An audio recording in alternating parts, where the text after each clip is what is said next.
Hi, my name is Elle Marie Wood, and I'm a dark fiction author. This reading is going to be on my newest novel, which is my very first mystery novel called Mars, the Bandman, and Sarah Sue. This story is about a woman who's, a 40-something woman who feels like life is passing her by.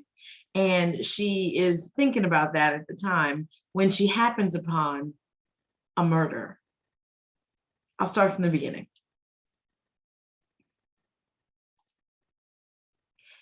Cute.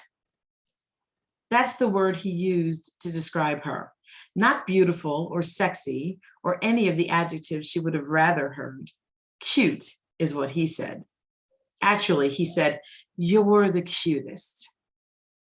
Puppies and kittens are cute. Baby monkeys and small animals, infants, pants, shoes, those things are cute. She wanted to be more than that. More than just something nice to look at. She wanted to be something or someone that people couldn't stop looking at. To most people, she was fine, average, nothing to jump up and down about or nothing to turn away from either. Just Sarah Suantha Prentice, Sarah Sue for short. Your everyday middle-class chickadee, diamond studs and pedicure included. And they were right. But in her mind, she was earthy, gritty, one of those wannabe rock band members, but can't read music type of people. Sarah Sue wanted to be different in a cool kind of way. She wanted to stand out, but she didn't. She hated it, but damn it, she was more than just cute. The he Sarah Sue was talking about was her husband, Charlie, the mechanic. She had never expected him to be a mechanic. It was not the mechanic part that bugged her. A paying job was always a good thing. It was just that at one time, early in their relationship, Charlie had a real shot at being great. And all that was washed away in an instant. That he took his place at the family business without blinking also pissed her off. It was then that she started to hate him, Sarah Sue realized, all those years ago. Charlie had been supposed to go off to college to make something of himself with the football scholarship he had earned, but all of that changed senior year. Charlie, the mechanic, then the all-American quarterback and most popular boy at Cherry Blossom High, had gotten sacked in one of the last games of the season. He had gone down, cracking his head so hard on the ground that the sound of it echoed up to the bleachers. The hit had detached both his retinas and broken his skull. This had taken him out of the game forever and had deposited him directly into his father's garage, where he earned or learned to be a grease monkey. Sarah Sue hadn't had to marry him. She always reminded herself of that when she thought about how his hair was thinning and how he whistle snored the moment his head hit the pillow all the way through to the next morning when he got up for work. She had a choice back then, and she had decided to become Mrs. Prentice. Why? Because she had loved what being with Charlie did for her. He had owned the school, and because she was with him, people had treated her with a sort of deference she wouldn't have gotten otherwise.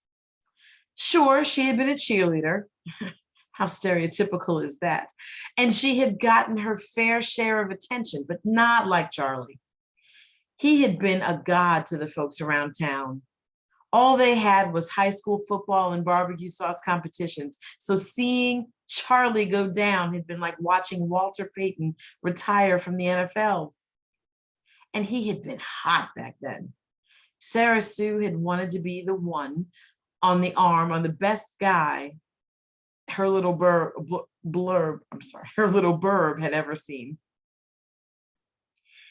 She hadn't been ready to give all that up, even if her dreams of mansions and money were dashed by some idiot sophomore from a school 2 towns over. After Charlie's accident, Sarah Sue had thrown herself into looking after him. That had made her look good too, the dedicated girlfriend doting on her fallen boyfriend. It had also given her something to do once high school was finished, at least in the short term. Then he had asked her to marry him, and Sarah Sue had felt butterflies in her stomach. Yeah, she had loved Charlie too. Still did, she hoped. But on this particular day, she wasn't thinking about her love for Charlie or how hot he still was. She was wondering how the beautiful cheerleader with a gazillion friends and perky tits had ended up just cute 20 years later. And it was a few more years than that, if she was being honest. She also wondered why the hell it bothered her so much. What was wrong with her? Sarah Sue looked into her eyes in the rearview mirror and squinted as she tried to remember how long she had felt disenchanted, or if she had ever felt enchanted in the first place. Sarah Sue shifted her gaze to look at the road, the tree-lined street, the kids playing on the sidewalk. It's nice, she thought, the life she and Charlie had made for themselves. For all the things that had worn thin about Charlie, he was still a decent provider. Sarah Sue didn't have to work, and that was fine by her. And Charlie was okay with her not working because neither of them wanted to send their children to daycare. That is, whenever they had children.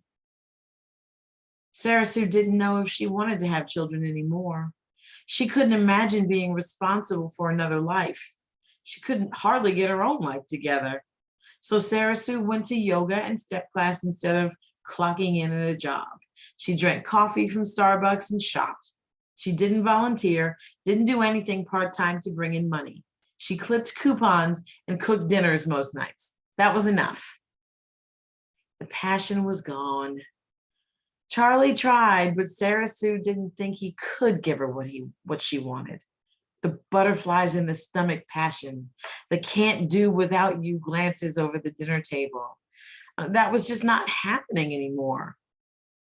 When Sarah Sue tried to liven things up a bit, give him the looks she wanted to get from him, Charlie didn't respond in kind. To most people, that kind of affection wasn't necessary, but it was for Sarah Sue. She wanted it badly. Sarah Sue laid on the horn out of frustration. The car in front of her took a left turn slowly, even more slowly after being beeped at, it seemed. Sarah Sue felt like getting out of the car and popping the driver, some soccer mom with a Gap sweater sitting on the passenger seat and a Bluetooth earpiece glowing in her ear. But she didn't. Sarah Sue wasn't mad at her. She wasn't mad at Charlie either. Sarah Sue was mad at herself. This wasn't the life she wanted.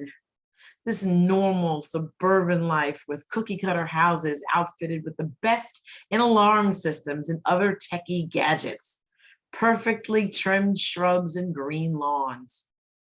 Sarah Sue's hot pink toenails and pink striped sandals stood out. They screamed, "Hey, look at me." Her trendy city girl heart was dying in captivity. Sarah Sue wanted to be the artist whose work was actually taken seriously at galleries.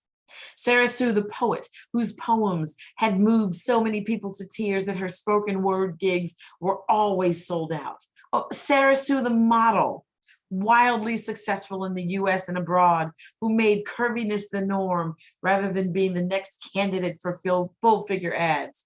Sarah Sue, the trendsetter, whose every fashion decision was pondered over and talking heads and replaced and replicated by young people everywhere. Not Sarah Sue, the socialite who could hold a balanced tree pose in yoga class. Ridiculous, the whole damn thing. I think I'll stop there. I think you're getting an idea of who Sarah Sue is, and there's so much more to her than meets the eye. Well, I hope you enjoyed the reading. Mars the Bandman and Sarah Sue comes out in mid-August, so please grab your copy and enjoy.